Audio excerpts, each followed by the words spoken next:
Okay, here's a quick look at the market. This is Friday, December 12th, lunchtime update here. Again, this is not investment advice. It's just my, you know, take on things and how I like to look at charts from a technical analysis perspective. So this is really just for family and friends. Again, just that um, note up front. Okay, so if we look at the S&P here, look at the 2-year chart. We had a pullback here today. The S&P was down more than 90 points this morning. You can see what we've been looking at here. If I do the 5-year chart, this is the channel that we've been bouncing in between here since like 2022 and before. So this upper white trend line, you see we're hitting that. Got a little bit above that in October, and now we're had a pullback, and now we're bouncing against it again. If you look at the 6-month chart, you can see today's candle. We took out yesterday's low, and we came down to this moving average here. I'm going to talk a lot about the moving averages in this video, but this brown moving average here, that's the 21 EMA. So if you look at the top of my Active Trader Pro software here, and these moving averages, you can either have simple moving averages, which are evenly weighted, or the equal or exponential moving average, which is weighted differently. But these basically are really good in terms of support and resistance levels to look at, whether it be the indexes or the individual stocks. So this is the S&P 500, and we look at what happened today. We came down to this brown one, which is the 21 EMA, which is a critical one.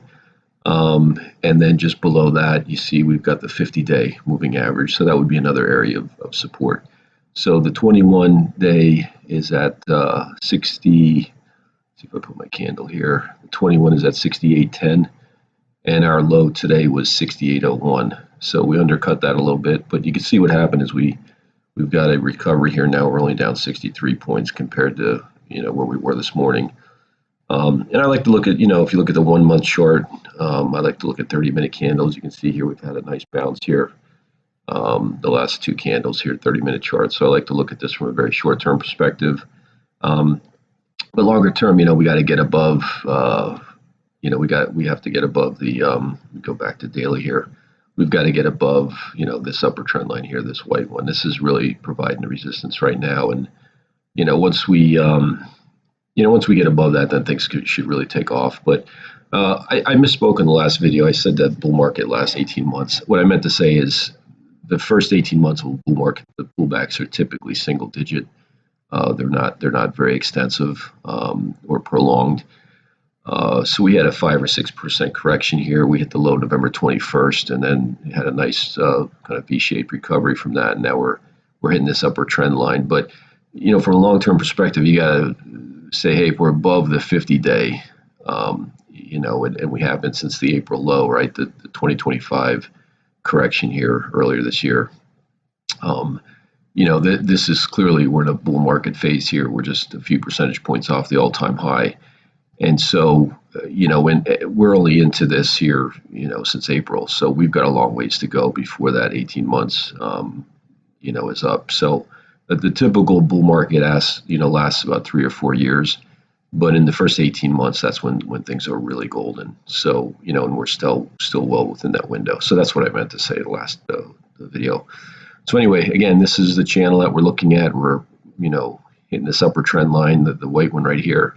I suspect that at some point we're going to break the former high of 69.20, which was made in October. And then once we do that, we'll be off to the races and form a new channel up above this. But right now, this could consolidate below between 65.20, and that 6,900 level. I mean, this could go on like this for a few weeks or, even months, who knows. But at some point, I think we come out of this and we start making all-time highs, and form a new channel.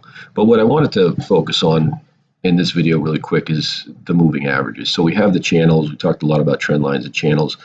But if you look at, again, I like to look at different time periods, so typically I'm looking at the daily. So each candle on here is for each day, and I like to look at the moving averages obviously associated with that. But then longer term, this is important for people that don't have a lot of time.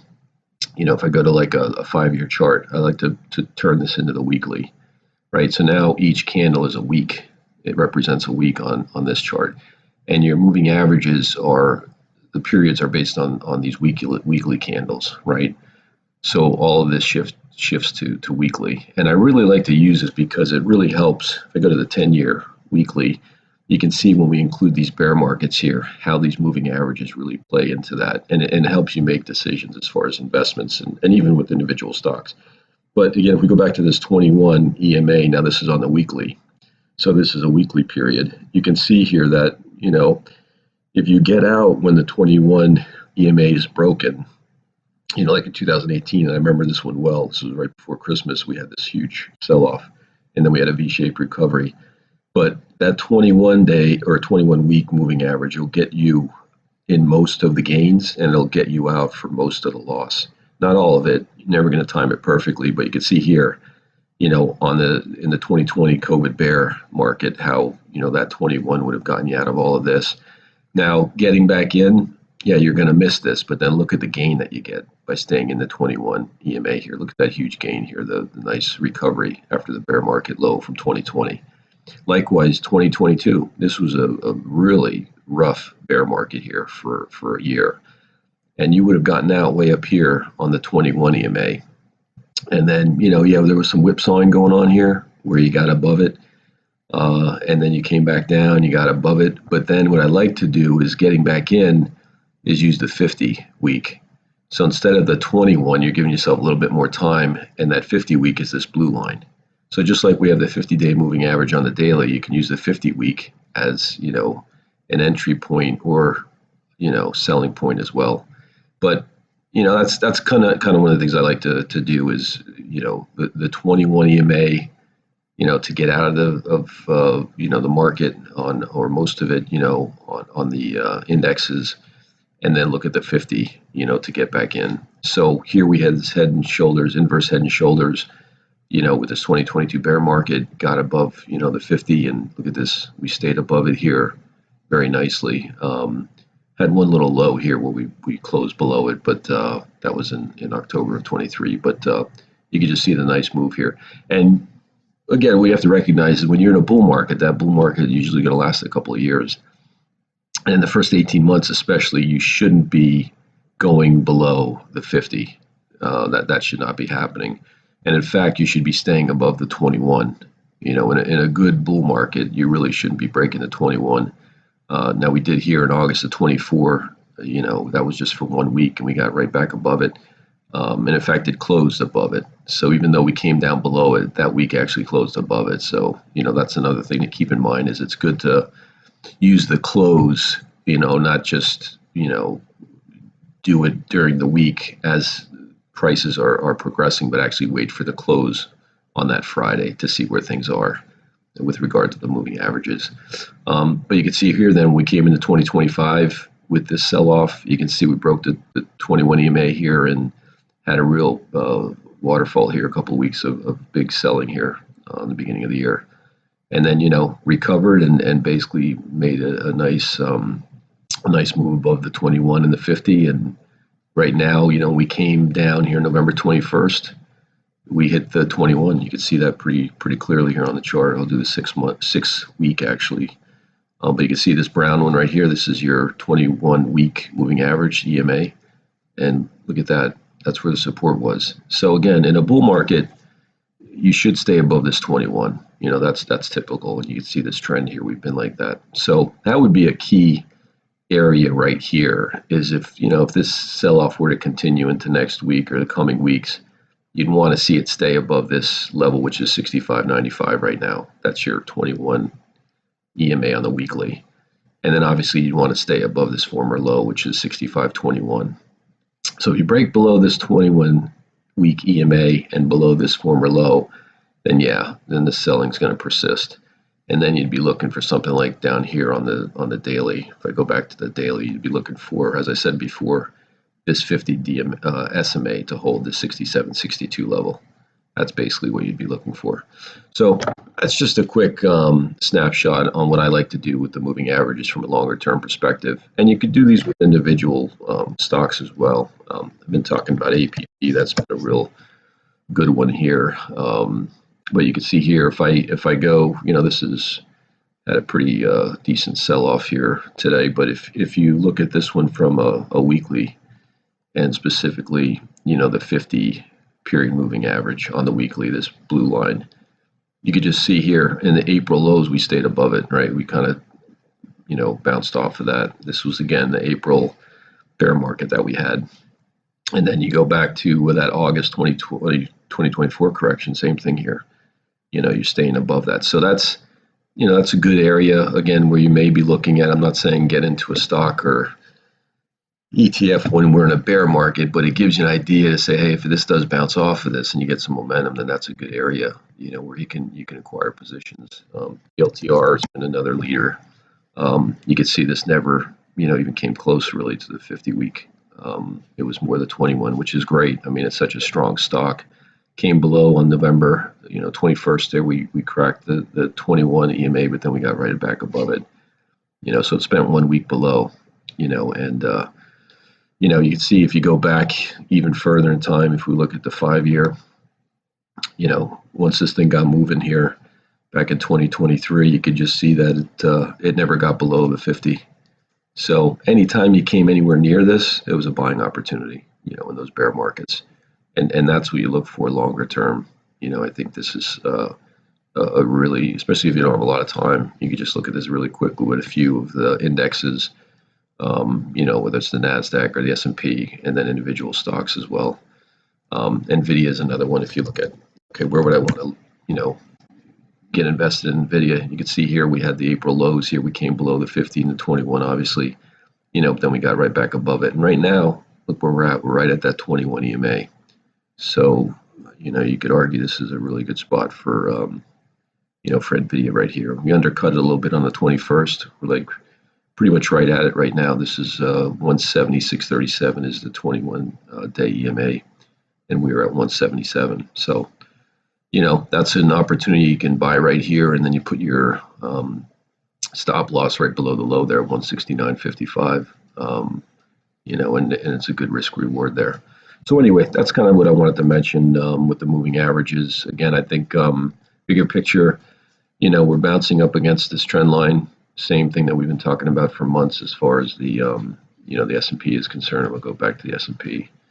So this is basically what we're looking at here, and it'll be interesting to see what happens in the next couple of weeks. But we were down over 90 points this morning, bounced off that 21 day EMA.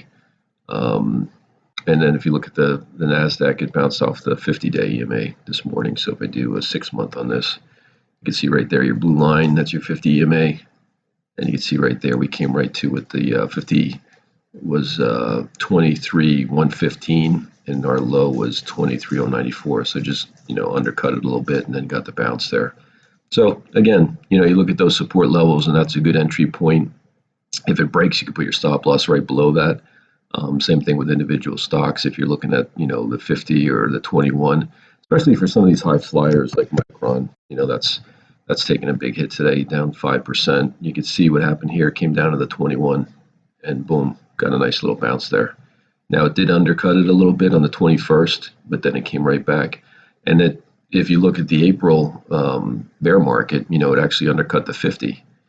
So again, I'm not saying to buy stocks when you're in a bear market. You should really avoid that. It's like trying to catch a falling knife. But it's a good area when the market gets going to see, hey, how do these stocks hold up? And the relative strength is very important. You want to see stocks that are doing better than the indexes in terms of when the market turns around. And so here's a good indication of that, just like PLTR, your Palantir and NVIDIA. It stayed above the 50, the 50-day moving average here. And if we go to the weekly, I'll do a 5-year on the weekly on this. Again, this is Micron. You can just see this thing. It's like flagging. This is almost like a bull flag here. So our 50 week is all the way down here at 130, and this thing is at like 245 today. So you can see how strong the stock is. It's just unbelievable. So, I mean, ideally, at this point, you're chasing it, if you're buying it here, even though on the daily it came down to the 21 day. I mean, on the weekly, this 21 days all the way down here at 189. That just shows you how strong this stock is. Another one is SanDisk. That one's really taken a hit today. This doesn't have as much data because it's a newer IPO here from, this came out of February. But you can see here, it's 21 week is all the way down to 152, but you have support here, came down to 183 even. That was the low from 21st of November. So, I would expect some consolidation here and should get some support if it gets down that far. If we go to the daily on this one, you can see here that we're below actually the 21. When we're coming back down to this 50, we could come down to like 195 area or even 183. Could see that, act as support there if we get that low. But anyway, this thing's down like 12% today, but you can see the stock. I mean, look at that thing, how that's taken off. I mean, just a huge gainer this year, one of the leading stocks. And, but that's what I like to look at longer term is, what's happening with the key moving averages. Apple, if we take a look at that one, it's actually up today. Apple's just been really, really strong. But this thing is, basically staying above pretty much. It's 21, came down a little bit below it here, but bounced off of it, yesterday, the 21 EMA. So not even really getting close to the 50-day moving average. It's just really, really, really strong right now. And if you look at the weekly on this one, you could just see how well above it's doing. This is the 8-day EMA right here, this blue line. And then the next one is the 10-day EMA. The green one is the 13. And then my 21 is all the way down here at 254. So you can see it's at 278. Like, what a strong stock that is. It's just way above the 21, let alone the 50. Your 50 is all the way down here at 230. So that's what you look for, though. That's what you look for in terms of relative strength. When you get into a good stock like this at a really good price point, you could just ride these EMAs as long as they'll go all the way up. And that's what Micron and these others are doing, like Apple. So anyway, that's why I like this, especially if you don't have a lot of time. I like to look at these. If you're just in an index fund, you do the S&P 500, especially if you're young and you're just starting out and you just pile money into this. And what allows you to avoid some of these corrections, though, which could be 20, 30, 40%, in a bear market. You look at the weekly chart and you say, okay, well, if I'm going to break the 21 EMA, I get out, I avoid this stuff, right? This 2022 one again, this was a year-long bear market, and you avoided all of this stuff here, and then you get back in, let's say when it goes above the 50, and then you got a nice run up until the April bear market, and again you get out on the 21, get in on the 50, and again this is the weekly, which I'm looking at here. So again, just a way to use the charts. If you don't have a lot of time, look at those weekly moving averages. And make buying and selling decisions based on those. That's what I highly recommend, doing if you don't have a lot of time and you're just looking at index funds. And if you want to get a couple of high flyers, try to get in early. You look at stocks that, come down to the 50-week moving average. If they're really, really strong, they don't even get close to that. They'll be more like the 21. So anyway, that's the video. Hope everybody has a good weekend.